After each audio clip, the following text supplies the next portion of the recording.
ओम नमः शिवाय। शिव महापुराण श्री रुद्र संहिता सृष्टिखंड अध्याय 5 नारद અને બ્રહ્મા સંવાદ। ઋષિઓને આગળની વાત કરતા સૂત પુરાણીજી કહેવા લાગ્યા, ભગવાન આ પ્રમાણે નારદને કહી અંતર્ધ્યાન થઈ ગયા। નારદજી ભગવાનના નિર્દેશ પ્રમાણે પૃથ્વીલોકમાં આવીને શિવલિંગોનું દર્શન કરવા લાગ્યા। તે દરમિયાન બે રુદ્રગણો, જેને નારદજીએ શ્રાપ આપ્યો હતો, તેઓ નારદના પગમાં પડ્યા પોતાના ઉદ્ધારની યાચના કરવા લાગ્યા। તેમના પશ્ચાતાપ અને વિનયને સાંભળીને નારદજીએ કહ્યું કે તે સમયે શિવજીની માયાથી મોહવશ મારી બુદ્ધિ ભ્રમિત થઈ ગઈ હતી, જેથી તમને શ્રાપ આપ્યો। મારો શ્રાપ મિથ્યા નહીં થાય, તેમાં હું જરૂર સુધારો કરી શકું છું।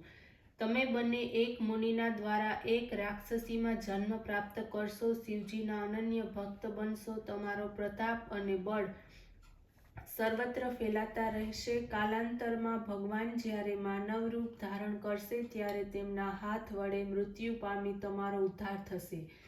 નારદજીના આ વચનો સાંભળીને બંને પ્રસન્ન થયા। ત્યાંથી તેઓ બંને વિદાય થયા। નારદજી તીર્થયાત્રા કરતા બ્રહ્મલોકમાં પહોંચ્યા। આદરપૂર્વક બ્રહ્માજીને નિવેદન કર્યું। તેને કહેવા લાગ્યા કે હે પિતા, આપની કૃપાથી મેં ભગવાન વિષ્ણુના સ્વરૂપને જાણ્યું। ભક્તિ માર્ગ, તપો માર્ગ, તીર્થ માર્ગ અને દાન માર્ગનું મહત્વ સમજી લીધું છે, પરંતુ શિવ માયાથી મોહિત થવાને પરિણામે શિવ તત્વને સમજી શક્યો નથી। તેથી શિવ તત્વ જાણવાની મારી પ્રબળ ઈચ્છા છે। સૃષ્ટિના આદિ, મધ્ય અને અંતમાં તેઓ ક્યાં સ્વરૂપે સ્થિર રહે છે, કેવી રીતે ભગવાન શિવ પ્રસન્ન થાય છે અને તેની પ્રસન્નતાથી કેવી રીતે શું ફળ મળે છે, આ રહસ્ય કૃપા કરી પ્રગટ કરો। આપ પરમ તત્વની જાણનારા છો, હું આપના શરણે છું। દયા લાવી આ પરમ જ્ઞાન મને બતાવો। હે બ્રહ્મા, આ સર્વ બાબત મને કહો। મેં સાંભળ્યું છે કે ભગવાન શિવ જલ્દી પ્રસન્ન થાય છે, તે દયા પારાયણ છે। બ્રહ્મા, વિષ્ણુ તેમજ મહેશ આ ત્રણેય દેવ શિવના અંશથી પ્રગટ થયા છે। તેમાં મહેશ જ પૂર્ણાંશ રૂપે છે તથા શિવ જ પોતે પરમ તત્વ સ્વરૂપ છે। આ શિવનો આવિર્ભાવ તથા તેમનો શિવ સાથેનો વિવાહ અમોને કહી સંભળાવો। વિશેષ કરીને તેમનું ગૃહસ્થપણું તથા બીજી લીલાઓ પણ કહો। પોતાના પુત્ર નારદના આ વચનો સાંભળીને લોક પિતામહ બ્રહ્મા તેમને કહેવા લાગ્યા। અધ્યાય 6 વિષ્ણુનું બ્રહ્મરૂપ જળમાં શયન। નારદજીના આ વિવેકયુક્ત વચનો સાંભળીને બ્રહ્મા પ્રસન્ન થયા। તે કહેવા લાગ્યા કે હે ઋષિઓ, આપનો આ પ્રશ્ન અત્યંત ઉત્તમ છે અને વિશ્વને માટે હિતકારી છે। મહાપ્રલયના સમયે જ્યારે સૃષ્ટિનો પૂર્ણ વિનાશ થયો હતો, સ્થાવર જંગમ, સૂર્ય, ચંદ્ર, વાયુ, જળ, પૃથ્વી, આકાશ આ બધું જ શૂન્ય થઈ ગયું હતું, ત્યારે શિવ તત્વ જ કેવળ શેષ હતું। મન વાણીથી પર, ઇન્દ્રિયોના વિષયથી રહિત, સત્ય, જ્ઞાન અને અનંત સ્વરૂપ શિવ તત્વ છે। ત્યાંથી જ શક્તિ પ્રગટ થઈ, તે જ પ્રકૃતિ છે।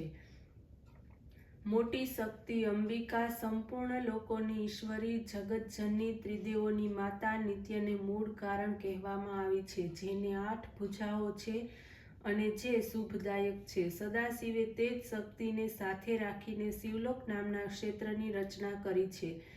પરમ મોક્ષને આપનારી છે, સર્વોત્તમ છે, તેને જ કાશી કહે છે। ભગવાન શિવ પાર્વતી શક્તિ સહિત ત્યાં નિવાસ કરે છે। આ ક્ષેત્ર પ્રલયકાળમાં પણ શિવ પાર્વતીથી રહિત હોતું નથી, તેને આવી મુક્ત કહે છે। શિવજીએ અહીં એક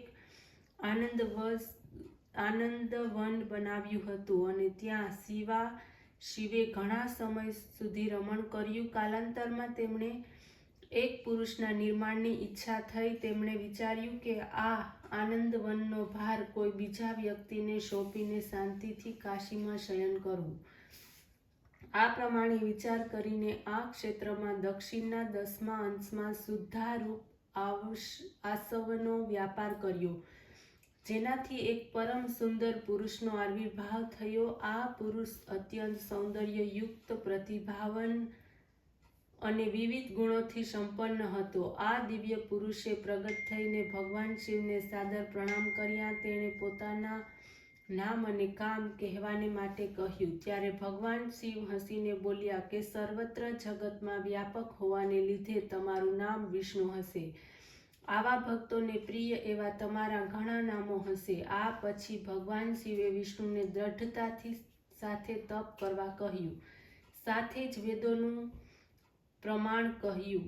આ ભગવાન શિવના આદેશ પ્રમાણે વિષ્ણુએ 12,000 વર્ષ સુધી દીર્ઘ તપ કર્યું. પરંતુ અત્યાર સુધી પરમ કલ્યાણકારક શિવના દર્શન ન થયા. તે ચિંતાને દૂર કરતા શિવજીએ આ આકાશવાણી કરી કે તમે પોતાના સંશયને દૂર કરવા તપ કરો. તદ અનુસાર વિષ્ણુએ પુનઃ ઘણા જ સમય સુધી તપ કર્યું. શિવજીની માયાથી વિષ્ણુના શરીરમાં અનેક પ્રકારની જળધારાઓ નીકળી તે બધી જ જળ શૂન્યમાં વ્યાપ્ત બનીને બ્રહ્મરૂપ થઈ ગઈ, જેના સ્પર્શથી પાપ અને તાપ નષ્ટ થાય છે. વિષ્ણુને તેથી અત્યંત પ્રસન્ન થઈ અને તે થાકીને સ્વયં તે પાણી ઉપર સૂઈ ગયા.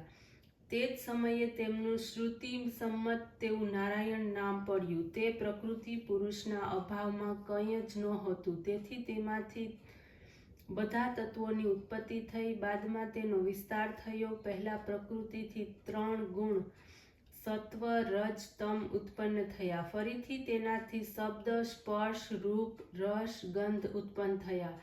તેના પછી પંચ મહાભૂત પૃથ્વી, જળ, વાયુ, અગ્નિ અને આકાશ પ્રગટ થયા.